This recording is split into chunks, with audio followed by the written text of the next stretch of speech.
very, very sure that's going to happen. Very sure that's going to happen. US has enough people there. I need to come back here. That's a very important point. We need you in Sri Lanka, ladies and gentlemen. We need lots of people like her in Sri Lanka, actually. And what is the next step for you, Sahani? Like I said, I'm still learning. I'm still very much an undergraduate, learning whatever it is that I can. I really want to get my bachelor's over with, and then I want to keep working on Polyroots. Polyroots is really my concentration right now. So that and the other organizations that I'm a part of, I work with the U.S. With a bunch of U.S. fiscal reform campaigns. Yes. And the U.S. debt is a huge issue up there. It's like $16 trillion in debt, and it's going to be a huge burden on our generation if someone doesn't try to fix it. Yes. So I want to work on those while, like right now and out of school, and get some experience. Learn. I'm always learning from people around me. I got into everything because of my friends, and like I was encouraged by them and like influenced by them, my professors. So learn as much as I can before we get into anything, because I feel like education and that experience is the best weapon that you can have in any field, anything. Sahani, what sort of advice that you would like to give out to the fans as well? I think a lot of people would, watch this episode and be like, I want to be someone like you. Yeah, especially the youth in this country, people who are your age. Yeah, if there's one remark that I want to leave with, it's that to anyone who's watching right now, I can assure you that I'm very much, to any teenager, I'm very much like you. I'm as normal, as average, and typical as any teenager watching this show right now, any son or daughter of a parent watching right now. So it's a new day, take what you're passionate about, start right now, and just put your mind into it.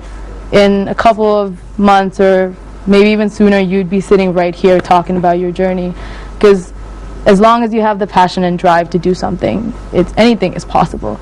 And I'm just one of those people who kind of just, I'm still learning, like I keep saying, and I just, I went for it. It's hard work, and if you put your mind to it, you can do anything. Definitely. As cliche as that sounds. It doesn't sound cliche, it's very positive. On that positive and very inspiring note, we are going to go for a very short commercial break right now, and when we are going to be back, Sohani is going to stay here, Banu is going to get out of the studio, and we are going to have two very inspiring and wonderful gentlemen to add up with this wonderful discussion of talking about dynamic youth and how they are making a contribution to Sri Lanka and to the world today. So don't go anywhere, we'll be right back.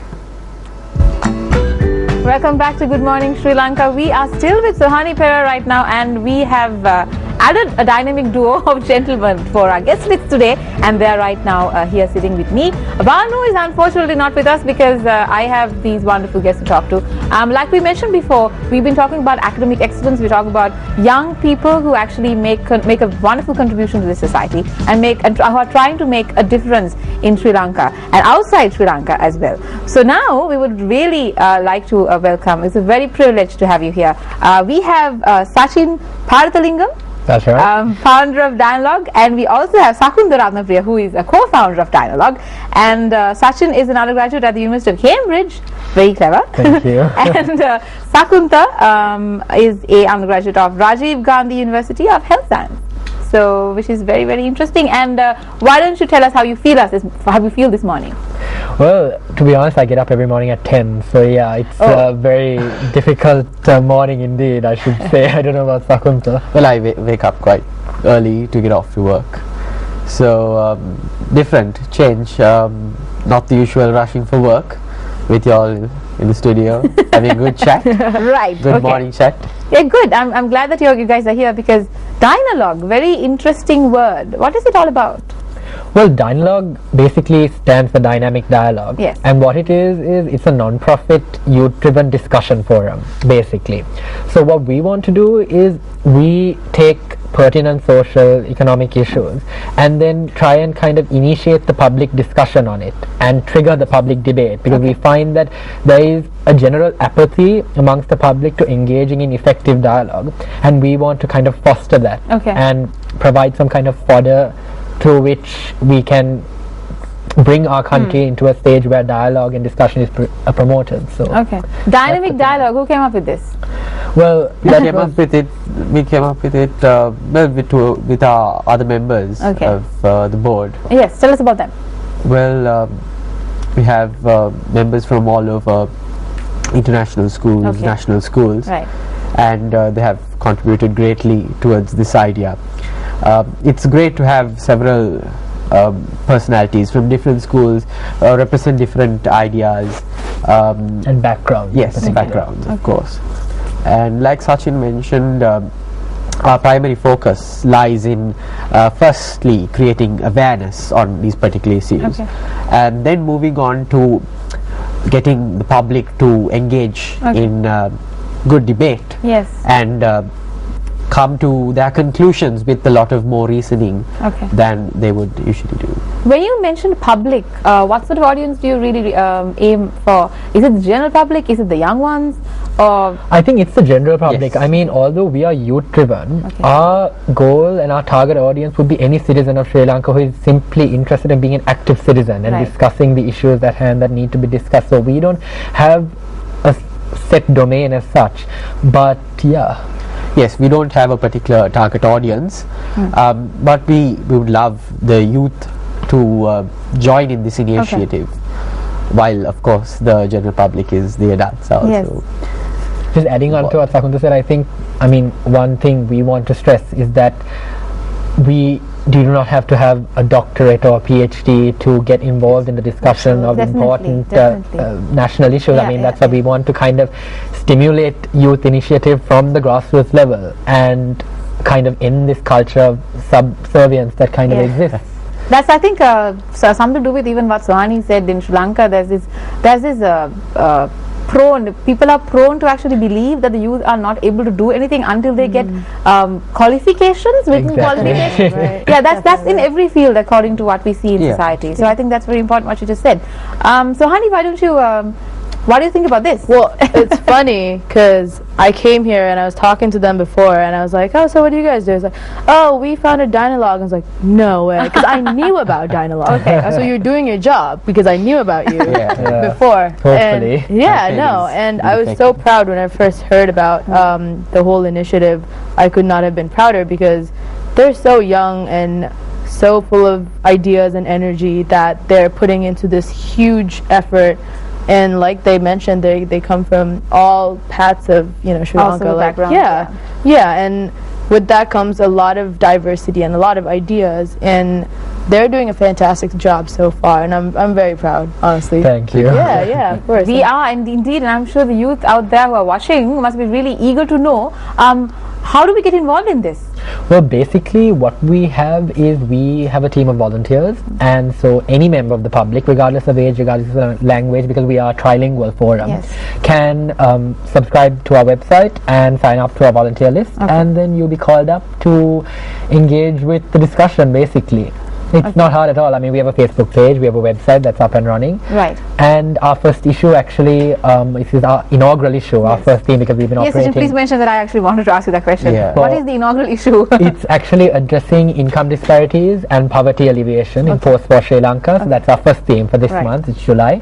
And we found that I think is a key social issue to discuss, because I mean, the issue of poverty is concentrated within the hands of a few public policy makers and politicians, and the fact is that it is a moral issue, a moral issue that the youth need to engage in, because there are so many child poverty in Sri Lanka is so high. Of course. And you also need to touch up with rehabilitation, post-war rehabilitation and stuff like that. So Hani, I know that you're involved in post-war rehabilitation and basically social activism based on that. So how could you how do you look at that? When I was here when the war officially ended, I guess, and then I moved shortly after, and there was only so much I could do from not being in Sri Lanka. I think, and that kind of led me to being an activist for Sri Lankan people, despite whatever race or whatever, just Sri Lankan people outside of Sri Lanka. So thankfully the Sri Lankan embassy in in America has a program called Sri Lankan Day in Congress, which allows Sri Lankans from all over North America to come to Congress and meet with a huge number of congressmen and senators, which they obviously have a huge part to do with policy in America. And we get to talk to them about how policies or bills that they pass or may not pass, how they affect Sri Lankan people and how they affect our kind of rehabilitation in our areas, you know. So I was so like amazingly blessed to be able to do that, and I got to talk to U.S. senators and congressmen about what they do affects Sri Lanka and our people. And they were, you know, they were supportive. They were really informative, and like they were informed by what we have to say. And I encourage like anyone who lives in North America or anything like that, please like reach out to your your representatives and talk to them about these issues, because they're interested. They want to know. And you can do a lot even if you don't live in Sri Lanka. You can do a lot to help out in these efforts. Definitely. Talking about speaking to the representatives and speaking to the authorities, what does Dialogue take as an initiative for that? Who do you actually approach in this case? Well, I mean, the thing is, we prepare trilingual articles on our issue, and then we blog on that, and then we feature it in our website and through social media and so on. And we're in the process of partnering up with some of the newspapers in Sri Lanka to feature our monthly articles. And to supplement that, we are planning on hosting supplementary events, so basically workshops, panel discussions, seminars, to kind of take the message in our articles out into the public domain and basically trigger the discussion through that. So we'll have a theme for a month, and our article will be on that theme, followed by panel discussions, workshops, where we get the public very much involved in one particular forum, as we are a forum, a youth-driven forum. So who decides on the topic? I mean, who gets to speak up for the topic? Well, that's a good question, actually. I mean, we have about 20 people in our team, so we kind of thrust ideas at each other. And I think it's important to note that our focus is on tackling issues that do not garner sufficient media attention, and in particular public attention, because if you look at the public domain and if you open the papers this morning, it's all about politics. And it's almost pretty much the same thing. Exactly. One after the other, politics, this MP, that minister, so on and so forth. But there are so many other issues that are not as sensational that they can't get into the media spotlight. So what we want to do is to bring those issues into the spotlight and get the public chatting about them. Just generate the chat. I mean, without citizens just chatting about things randomly over dinner, you know, with a conversation with a friend, we can never think of moving into a true democracy, into a democracy with vibrant citizens. Absolutely, absolutely. Talking about true democracy, all of you guys are involved in MUN, or were involved in MUN. So why don't you tell us about that, because that's something that you guys have in common, which is actually very interesting and inspiring to me as well. I'm sure the people out there, the youth out there, must be very eager to know how that went.